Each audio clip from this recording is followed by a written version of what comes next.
What's up, guys? Ben from Ambition Apparel here, coming back at you now with the fifth installment of the Ambition series. Super excited for you guys to listen to it. It's with Gabriella Rubin, who is a lifelong best friend of my girlfriend Jamie. And in turn, her and I are just good friends now for the last several years. When I first started thinking of doing this series and interviewing people that I've met along the way through building this brand, the idea was to meet people and share their conversations and share their findings and their pursuit of building their own business or following their passion or whatever it may be. And the idea was to find those people along the way that I've just met organically through building this brand.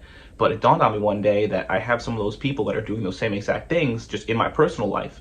And Gab is 100% one of those people. She is a super interesting young woman. She has her hands in a bunch of different things, as you'll hear and learn throughout our conversation as you listen further. But she started her own vegan vending machine business. She is a vegan, and that's a big thing in her life, and she used that, something that she's really passionate about, to parlay that into a business of her very own.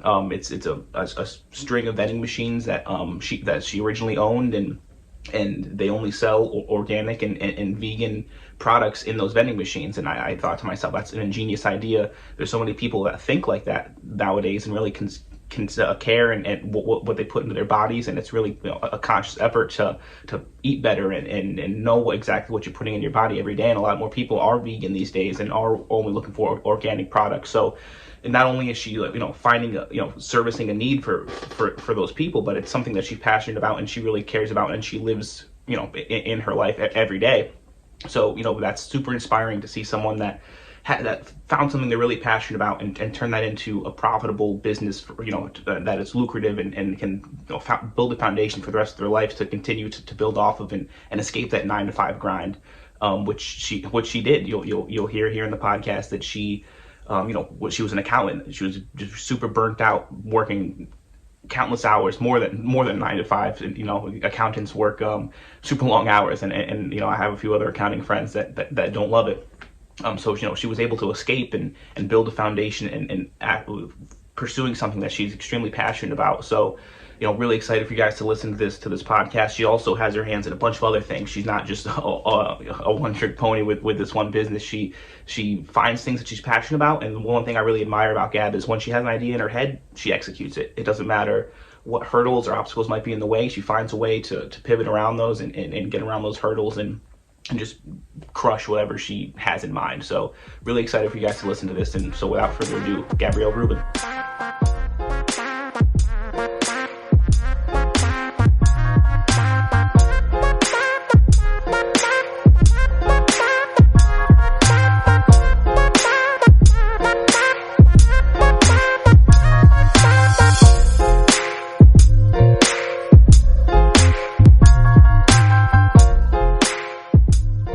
So yeah, here with Gabriella Rubin, a longtime friend of mine now. She's one of my girlfriend's best friends. She has a lot going on. 100% embodies the entrepreneurial spirit that Ambition really stands for. She has her hands in a lot of different things, and really excited to have her as our fifth guest on the Ambition series that we have rolling here. So Gab, thanks for joining us. Yeah, I'm happy to be here. I'm excited. Shout out Ambition. I love everything that Ambition stands for. So let's keep it going. Yeah, you totally embody this and our mission statement and what we're trying to do. And honestly, I started this series to kind of highlight people that are in my life that I met along the way through starting this this clothing brand. But also I was like, I have people in my personal life that I've met, that I've known for years, that are already kind of doing their own thing and really going out and trying to create something out of nothing and create a life for themselves. And I was talking to Jamie, my girlfriend, and I was like, Gab, I should totally get Gab on this. I don't know why I haven't thought of that sooner. But yeah, I mean, I have some questions for you here, Gab, and kind of just to give viewers an idea. You have your hands in a lot of different things. It seems like these days it's crazy to keep track of you and just where you're at in the country all times and out of the country too, it seems. But yeah, so I mean, you Vegmi, I think, is the main thing we'll probably talk about, which is I know what you started out as, kind of just a vegan vending machine business, which I went to like the opening day when you guys had your first machine in the mall, and I was like, you were there. Yeah, I was like, this is a genius idea. She's so smart for doing this. But I know you guys are growing that, so I guess I'll just kind of pivot it off to you and let you kind of introduce yourself a bit, and also just where you got the idea of Vegmi, and then I guess we'll kind of just take it from there. Okay, so my name is Gabriella Rubin. I'm from Staten Island, New York, and my career kind of took a bunch of turns. I started off as an accountant, which was not really aligned with me, but a couple months into beginning my accounting career, I had this idea of a vending machine that could cater to all, because we were having late nights in the office, and everyone where I worked was extremely diverse. I had someone who ate kosher, I had someone who ate gluten-free, someone who's allergic to peanuts, and me as a vegan. And then we'd be working till 11 o'clock at night, and we go to the vending machines and we can't eat anything in there. So that's kind of what sparked the idea. And then from there, my heart was just so in it, because I've been vegan for 4 years and I really believe in this mission. So from there, we started building, me and my partner Ari, and we created a global vegan vending machine franchise structure. So we allow entrepreneurs from all over the world to run and operate their own vending machines through us, and we clearly label each snack. That's one thing we wanted to eliminate, was that struggle for people to know what they can eat or not. So as soon as you walk up to the machine, you can know what you can consume. And we also wanted to bring affordable, convenient, healthier options to all neighborhoods, because quite frankly, everyone should have access to these snacks, not just privileged people. So yeah, and we're just taking off now. We're actually launching a global vegan and sustainable marketplace at the end of this month, which is just going to be, a hub for everything vegan. That's all. Yeah, that's awesome. Jamie told me a little bit about that. That's sick. So I guess like at what age? Well, I guess let's start here. You currently don't have a 9 to 5, right? This is you like, I know you were in accounting for a long time, and you had a 9 to 5 structure that was just, I mean, I do it right now, and it kills me, to be honest. I want to build something up that I can eventually take a step back from having that kind of 9 to 5 gig, and just focus primarily on a business or that I'm passionate about, and that obviously has enough income to support me. When did you transition out of having a 9 to 5, and like how was that transition? Because I know that's a really scary jump for some people to have a dream and have a business that they want to start, and they do it, and then to take that leap and not have that support or that safety net of a regular paycheck coming in. So like what was that transition like for you? Yeah, so I've known that accounting wasn't for me as soon as I started working. I started working at Ernst & Young, and the hours were just crazy. So we launched while I was in busy season, and I remember like sleeping like 3 hours a night that week that we launched, and it was just so rough. And after a year of working at Ernst & Young, I was like, okay, I need to make a decision. My business or continue down this path? What's the path I want to take? So I chose my business, and I decided to get a job at a mid-sized firm that I thought was going to have more work-life balance. So I got this job, and I told them I'm here for work-life balance because I want to pursue my business. That's where I want my future to be. You told them that when you came in? Yeah. Okay, that's cool. I told them that, but did that happen? No, it didn't. So I learned the nature of accounting is just long hours for very long periods of time. So about a year in, I was 5 months into busy season, no end in sight, working until 8 o'clock, 9 o'clock. And I realized I didn't have any time for my business. I didn't even have the energy for it. And I was like, how can I expect this business to go where I want it to go if I don't have the energy to give towards it? Things grow where you water them, and where you put your energy is extremely important. Mm-hmm. And I realized I'm spending all these hours on a job that I don't care about. They don't care about me. If I'm spending these hours on something I actually love, it could flourish. So I decided to take the jump. which was scary, but I knew it was the best decision inside. So I just said, screw it, I'm doing it. And I quit. That's awesome. That's just so gutsy, and I respect it big time, because I'm at the point now where I'm kind of like that too, and I'm just like, like I want to be able to focus on other things. Like I've been really busy lately with this stuff. I like just bought a rental property with my brother, and I'm like, but then I have like my 9 to 5 that I'm doing, and they don't care what I'm doing outside of that. They want me to perform and do all every aspect of my job. They don't care what I'm doing outside of it, or about me personally, as much as they may say they do, but when it comes down to it, it's just results and performance and numbers. So yeah, I'm sure there's a lot of people that can relate to that as well, that are probably like on the bubble of like taking the leap or not. So it's nice to see, a success story and someone that, had the courage to go out and do that. So that's the next step for you. Yeah. You're right there. You're working towards it. Mm-hmm. Next step. So it's a great feeling when you do it. Yeah. I can't wait. Yeah. And honestly, when I did it, it's not like I had tons of money saved up. I really bet on myself, and I'm grinding. It's not easy. Right. I'm grinding, but I know that took my soul. I'm not passionate about that. And I had to make a decision. You're going to work hard either way. So pick what you're going to work hard for. You're going to work hard for someone or something you don't love, or you're going to work hard for something you do love. Mm-hmm.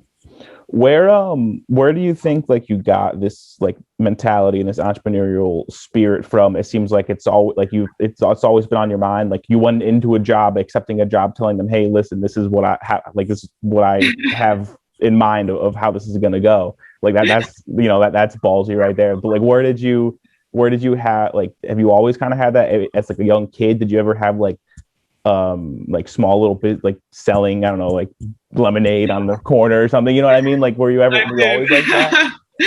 Actually, that's funny. When I was little, like 7, my aunt said, she asked me what I wanted to be. And I had no idea, but I said, I'm going to be the boss. I was like, I'm going to be the boss and people are going to work for me. And I didn't even know what I wanted to do at that point, but I just knew that I was going to be the boss somehow. But yeah, when I was younger, I used to paint seashells and sell them. I just always knew. I didn't know how or what it was going to be, but I just knew that I was made for something big. And yeah, I wasn't just a regular staff 1 or staff 2 when I was working at my accounting firm. I looked around and I was like, wow, I'm being treated like a staff 1, but in my head, I'm a partner. That's what I would say to my boyfriend. I'd be like, I really have to take this treatment, but like, I'm a CEO in my head. Yeah. Did anyone like encourage you or kind of steer you down that path of how to think? Like, I think your dad has some businesses that he runs also. So like, was that always someone you looked up to and like him doing what he was interested in and starting these businesses? Was that like when you were younger, you looked at that and like, oh, I know I want to do something along those lines, maybe not that industry in particular, but like run my own business, and did he have a big impact on you doing what you do? Yeah, he did. He for sure paved the way. So my dad is a small business owner. He opened up a pizzeria on Staten Island. He had it for 30 years. He built it from the ground up. It was very successful, very known on Staten Island. He also has a liquor store, a wing store, a donut store. And he really has been an idol for me. He opened his first pizzeria when he was 22. And he just went for it. He bet on himself, and he doesn't have any partners, which is really hard. I have a partner. We can rely on each other. In any of his businesses, he doesn't have one partner? He sold some pieces of it. Oh, okay. But when he opened it, some of them he runs it by himself. Most of them, actually, 3 out of 4 he runs by himself. So that always inspired me. And like when I was little, even not little, but like a few years ago, I would go into all the stores and be like it's my own business. I'd be like, how we doing today? Like check in on all the stores as if they're my stores. But he definitely sparked that in me. When you like took that leap of leaving your 9 to 5 to pursue Vegmi and pursue other things that you're passionate about, how I'm assuming you had a conversation with your dad. How did that go? Was he like encouraging? Was he at first been like, as any parent would be, probably nervous or concerned, just want to make sure you're okay, right? That's the parent's job at the end of the day. How did he take that news, or and when you had that conversation with him, how'd that go? He thinks I'm crazy, and he still thinks, both my parents, they thought I was crazy, and they still think I'm crazy, but they trust that I'm not, didn't just quit my job to do nothing. Right. I'm working hard here. So they know and understand that. But for them, I understand, they want me to have a secure job. My dad is very big on like, do your bread and butter, what you're good at. And for him, that was pizza. And he knows that for me, that is accounting. I'll always have a secure job. I'll always have financial income through that. But they have respect for me for it, but they wish I had a more stable job. Okay. I mean, that's fair, right? I mean, your parents just always want you to be all right. But I mean, it's, you sometimes just got to do you, right? And listen, be grateful because they have the best intentions, but you got to listen to what's in here. Yeah. No one else knows what's best for you in your life better than you do. Mm-hmm. For sure. Another thing I kind of wanted to touch on was, I know like Vegmi is your main business, but I know you're like started pursuing things in like poetry, and you like giving like poetry classes, and you have like Zooms that you do with people, and kind of pursuing like kind of teaching people how to basically write poetry or just kind of better themselves in that aspect. Is that an accurate way of saying what you're kind of doing there? Yeah, so when I was little, I used to write poetry, and then 10 years later, I decided to start writing again, and I ended up writing a poetry book without realizing. I was just using it as a way to express myself. And then I read these poems to people for the first time, and they were like, started crying. They're like, wait, this is really good. I was like, what? So about like 8 months ago, me and my boyfriend, he's pursuing comedy. We moved to Tulum, Mexico to take the leap. And we started performing on stage every week. And the momentum kept flowing. We started our own show out there. And now he's pursuing his comedy full time. And I'm in the process of publishing my poetry book, which I really love poetry. It has peace in my heart. But other than that, I started doing like some poetry classes online, some writing to understand ourselves better. And I really, really enjoy doing that. Awesome. So when you were in Tulum, there was like just shows at restaurants and bars, basically, where it was kind of like an open mic night, essentially. Yep. There's a lot of art and creators that flock to Tulum. So there was just tons of opportunity for us to get on stage, and we would get on stage like 3-4 times a week sometimes. That's awesome. So did it start off with your boyfriend Benji just start doing comedy, and then you were like, oh, I can maybe get up there too and give it a whirl with poetry? Or like how did that, like what made you like get up there yourself? Exactly like that. I didn't even know like that I could even perform my poetry on stage. That was never a thought in my head. And then when we came down to Tulum, there was opportunities, and he was like, do it, get on stage. And I was like, oh my God, I was really nervous because I just like was off guard by it. And I just didn't think that it would connect in that way. Like spoken word, I just never thought was something I would do. So he gave me that push, which I'm grateful for. And yeah, from there, just practice over time. And then you kind of re-fell in love with poetry, and that's what made you start pursuing that avenue also with the book and the classes. Like you getting up there kind of was like an awakening, and you realizing of how much you care about it and want to keep doing it. Yeah, because like my mission here is to spread light in this world, no matter how that is. And when I got up and went on stage and spoke about things that are vulnerable to me, a lot of people related. So like after my first couple times performing, I had like women coming up to me, crying, hugging me, men, people telling me I'm inspiring them. And I was like, whoa, this feels so good. Like this is what I want to do here. So it just felt right. That's awesome. I don't think I've ever asked you this, just even like in our personal life, but what brought you to Tulum? What made you want to take that leap there? So me and Benji, my boyfriend, also your name, we fell in love in 2020, which was like around the time where America kind of got split politically. And it was really hard for us. Like we just wanted to be in love, be in peace, get to know each other. But there was so much like external stress coming. So election week, we're like, screw that. We're going to go away for election week. Oh, really? I didn't even know that. Yeah, we were just like, we just didn't want to be here during election week. So we went to Tulum for just a week. On the second day, we were working from home. We were able to work from home. There was Wi-Fi. It was beautiful, magical, way cheaper to live. On the second day, we said we're moving here, and we did. And we came home, and a couple months later, we moved. That's crazy. That's like one thing about you, Gab, is that I like respect big time. Is like you get an idea in your head, and like there's no like, oh, how do we make that happen, or how can I do this? It's like no, you just do it. You just figure out a way. Like that's like there's a way. Yeah, that's like such a great. I don't know if it's a skill, I guess just overall mentality to have of like, if you want to go do something, there's a way to make it happen. Like there's a way to make excuses and for it not to come true also, but that's up to you. We're ultimately limitless. Mm-hmm. I mean, obstacles are in our head. That's it. Anything else is just fear. So it's like removing those blocks that society is like constantly put on us that we can't live life a certain way and be successful. We have to sacrifice, work in order to be successful, or, things just have to be in a box. This is how you're going to grow up. This is how you're going to live your life.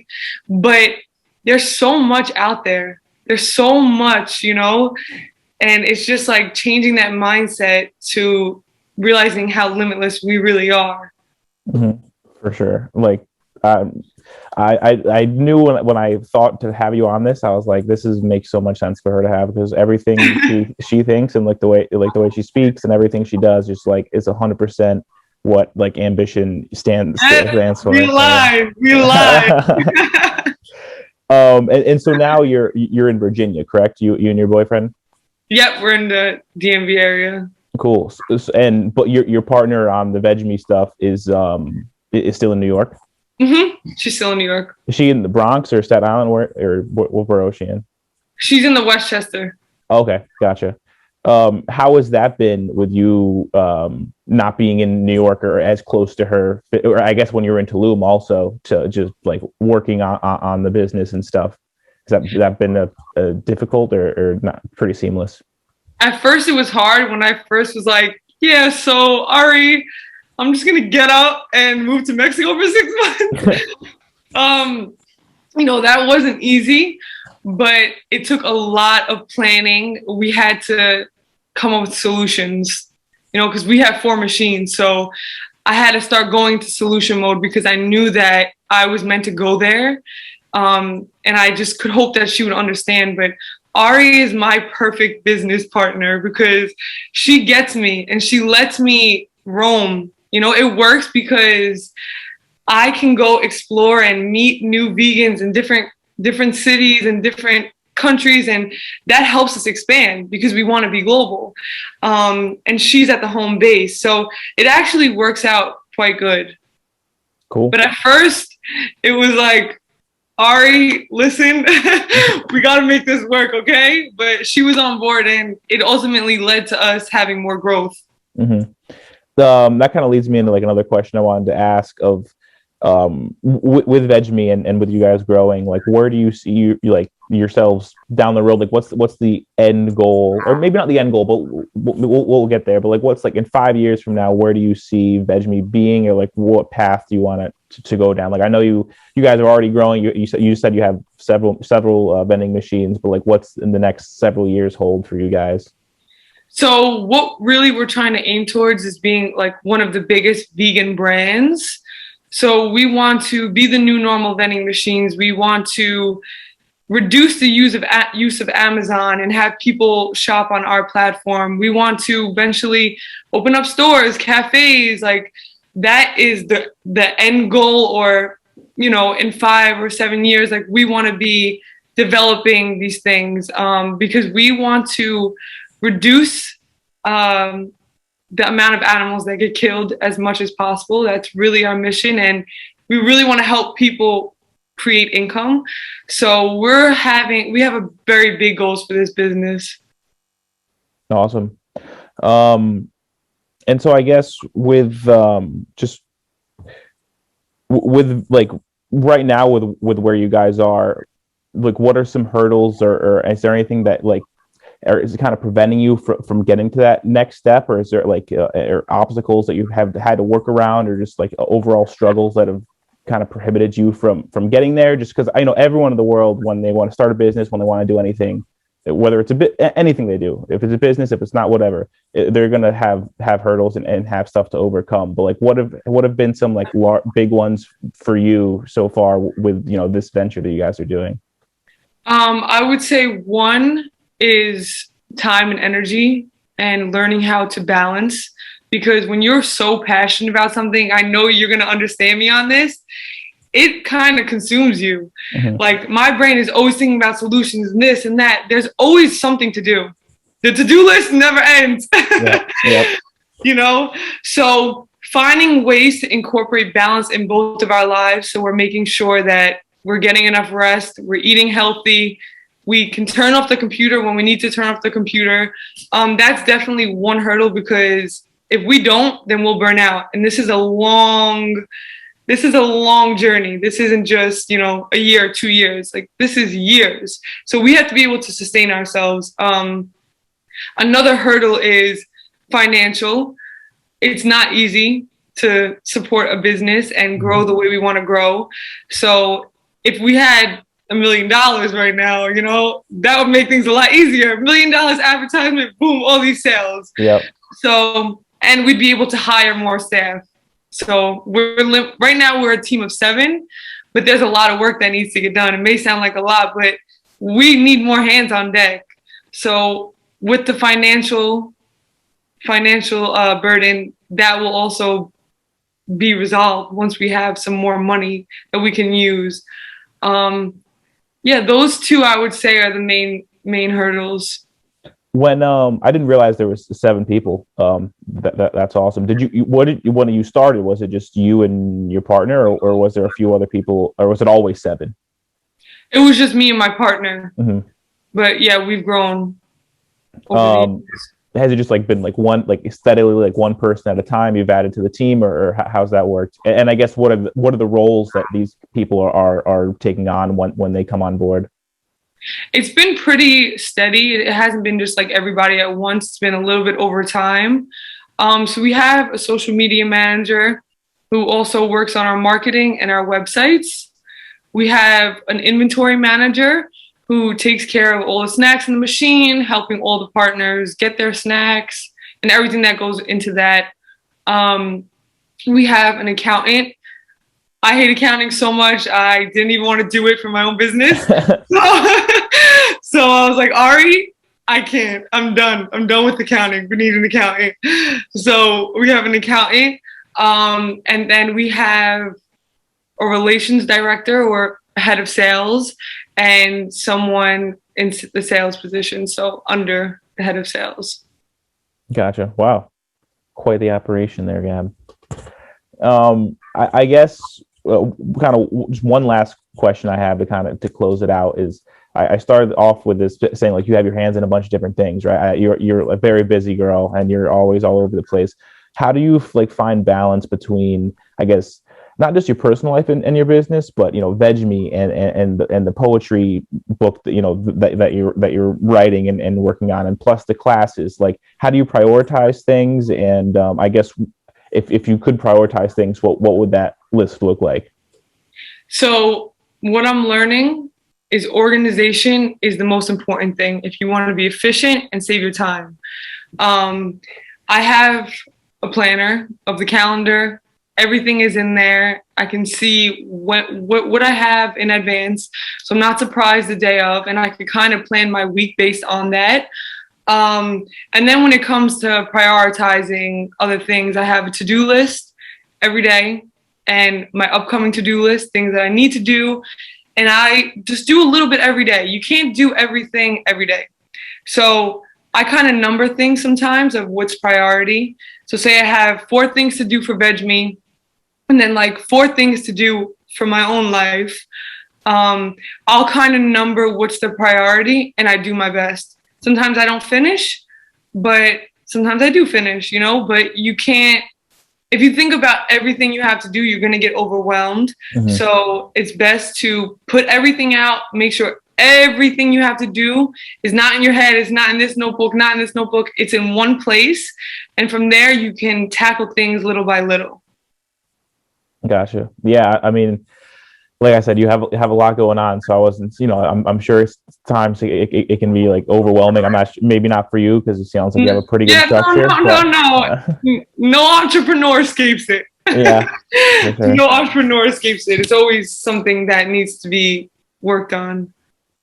Gotcha. Well, that's pretty much all I had here. I wanted to really just kind of highlight you as a person. I mean, obviously, I want to talk to the business side of things, because I think the, you know, Vegmi itself standalone is awesome, and it's such a great idea, and really, especially now with the times and a lot of people really thinking more about what they're putting into their bodies. I thought it was such a good business idea. But just beyond that, like the business itself, just you as a person, I thought would really be you know, a great person to get on this series and talk through, and just kind of like showcase your mentality and how you approach different obstacles and just your daily life, you know, the work-life balance and all that. So yeah, thanks for the time, Gab. I really appreciate it. Thanks for having me. This was a great time. Cool. Well, yeah, guys, that's Gabriella Rubin. Check out Vegmi on. I'll link up all the Instagram handles and social media handles when I make this post. But yeah, appreciate it, Gab. Thank you.